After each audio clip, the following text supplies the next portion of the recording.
Who the hell is that beardy weirdie, and what the heck is he doing on my computer screen?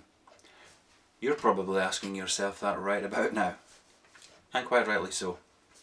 But please have no fear, it's just me making models again in human form, or Gary as I'm sometimes referred to, sometimes. And I just thought I'd appear this side of the lens for a change. Well, when I say for a change, some of you who follow me on this channel already know that I actually have another channel on YouTube where I go by the name of Brad Thunder. Long story. That I've been running since 2006, September 2006 I think. Which, the irony is that on that channel it would have been foreign for me to do a video that was a photo montage, which is basically all I do here, because it's the easiest way I think to show the progress of a model build. And the thing is, I don't actually do anything on that channel anymore, but when I did, it was always me in front of the lens, so I'm no stranger to looking at this side of the camera. But I just thought I'd make this video just to mix things up a little bit. And you know when you see people's names on comments on other videos, and after a while, you know, you can tell something about that person from the way they comment, the nature of their comments. So you build up a mental picture of what they look and sound like, and I've probably just shattered many illusions in that regard.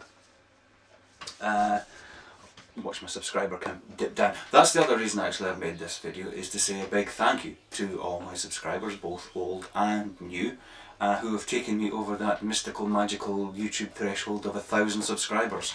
My other channel, I'll have about I don't know why I'm pointing over there, it's not like it's actually over there, but my other channel, I'll have about 500 odd subscribers, and of those subscribers I think only about 12 actually watch the videos, whereas over here my view counts are fantastic. So I just wanted to say thank you.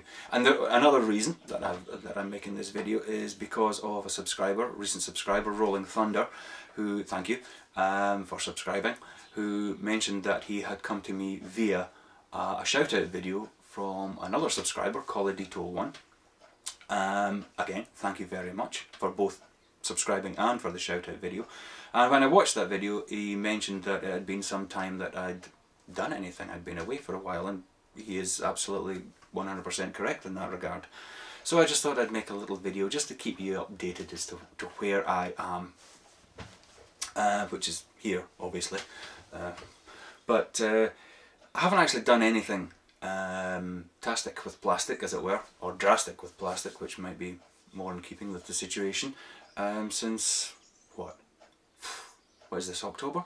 I think it was, yeah, it was late August, so it's like maybe nearly 2 months since I've actually stuck any plastic or painted any plastic or whatever.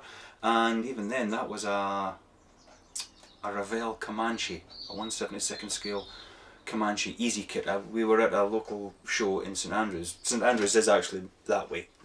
My other YouTube channel is that way. In fact, if you go down the street, you'll come to a road sign that says St Andrews, Gary's other channel. And it was the local railway modelers annual show, and they invited our club along to fill a table, and they asked if we could do some modelling, so that they can actually see what modelling is. These plastic landscapers that they are.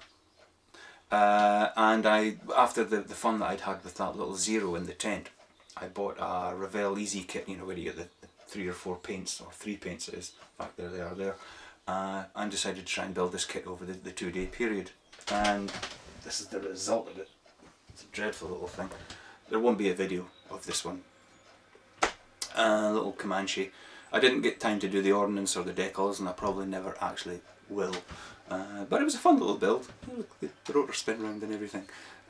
You know, employing some modelling skills, you know, to mask the canopy, which hasn't been glued on.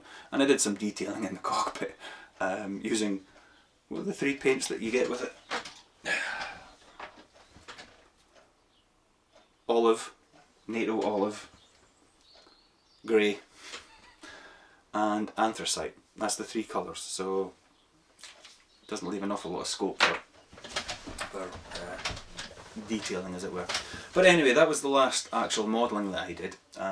Before that, I was working on a this kit, the Fine Molds 1/72 Income T65 X-Wing from Star Wars, obviously. And the reason I started this one is after the 109, with all of its fit issues and the problems and that were dragged out over a 17-month period, I wanted something that was well engineered, something that would go together like a dream, i.e. something easy. And for that, obviously, to the land of the rising sun we must go. Fine Molds obviously being Japanese. And also because I only build mostly build World War II aircraft, I wanted something that was a little bit different in that regard as well. So, and I'm a big Star Wars fan. Hey ho. So when I say I'm halfway through this, I'm kind of nearly completed it. I mean, I built the thing in about 4 hours. It just fell together. In fact, I could have threw some glue in a bag, shook the bag up, and the thing would have come out looking like an X-Wing. It's just so well engineered. No fit issues whatsoever. I did use a resin cockpit that I picked up at Telford last year, and used that and did some tiny extra detailing in the cockpit, like the big pipes that you see behind the pilots, and also painted the markings as well, rather than using the decals, which are a bit thick and glossy. So, but the thing with the Star Wars kit, it's not about the building, it's about the weathering. And that is what I'm working on at the moment, and I think that's what I just got bogged down in. There's only so much weathering you can do.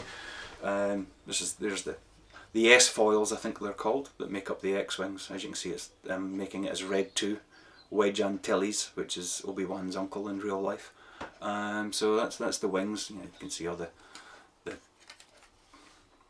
typical Star Wars muck that these things are covered in. There's the fuselage. I don't know if you can make anything out there. I don't know if the camera's going to focus on that. But that's a little wedge, Red 2. So again, I just kind of started slowing down on that one just because it was not tedious, but you do need variety when you're building a model. And as I say, the kit went together like that, and it was weeks and weeks of adding streaks and masking off panels and so I kind of sort of came to a halt on that one. And I'm a firm believer that if you don't have the enthusiasm, don't force yourself, because you'll just make an ass of the whole thing. Your best is to put it aside, and if it takes a day, takes a week, if it takes a month or two, fine, that's what it takes. So what I've decided to do is start another kit, which means that the video for that one and the video for the other ones that I'm also working on won't be around for some time. So that's another reason why I'm doing this video, just as a little stopgap. But the kit that I'm going to start is this one. I picked this up at the Scottish National Model Show a couple of years ago. Edward's Royal Class Hellcat. I don't know if you're familiar with the Royal Class kits, these posh ones. Royal Class. Picked this up for £40, which was half its original selling price, which I think was actually less than what it would normally retail at. I mean, these are very expensive kits, so I jumped at the chance of getting this thing for £40 because there's actually 2 complete Hellcat kits in this one. Well, that's the whole thing with the Royal Class kits, is you get 2 complete kits. And being Edward, and you know how they have the Profi packs with all the added details, it's not like the weekend editions. For example, Edward are giving you 2 complete photo etched sets for the wheelbase, because obviously there's 2 kits, so you can show the wheelbase in very good detail, and 2 photo etched frets for the interior. Unfortunately they're the pre-coloured, which I really don't like because the colours never seem to match up. I'm going to be using Mr. Hobby's interior green for US Army and Navy aircraft.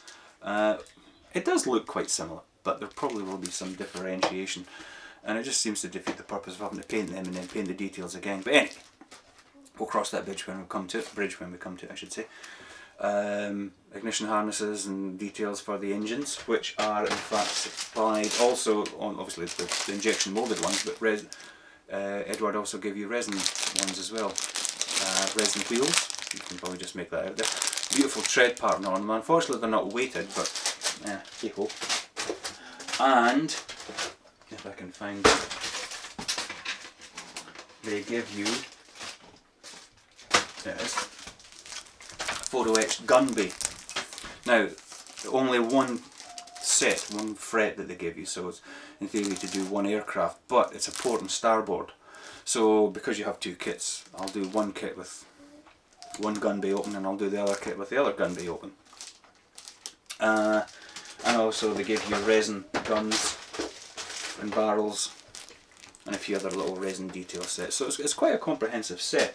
I did also buy these scale aircraft conversion white metal legs, but when I actually compared it to the plastic equivalents, there's not an awful lot of detail. If you're wondering what that funny noise is in the background, it's our chickens. Yeah. They can hear me talk, so they're hoping for some food. But what really is quite good with this kit is the markings. The marking variants, as it were, or colour variants I should say. You can see this one, just a rather lovely orange one, and this multicoloured one here. These are actually radio controlled unpiloted drones. Although if that's the case, then there wouldn't be any need for a gun bay, would there, or any of the resin barrels, so I'm not sure about that. There's a nice all navy French version that served in Indochina in 1954, and then of course you've got the obligatory US Navy variants. These are the all navy coloured planes, but just for a bit of interest, I think we'll go for the ones with the intermediate blue on them. In fact, I think I might go for this one here. That'd be quite a nice exercise in weathering that one. So that's what I'm going to wear to start. And because I actually make the videos as I make the kits, and because no kits are actually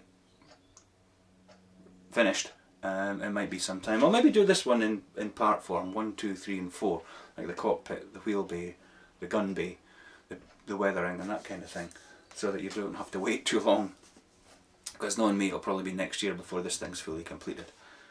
So that's about it for this video. As I say, I just really wanted to say thank you to everybody and introduce myself, so you now have a face to go with the silly comments.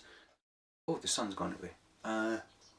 So there we have it. I hope that hasn't ruined your impressions of me by actually being me. And I shall see you all soon in one way, shape or another. Adios amigos.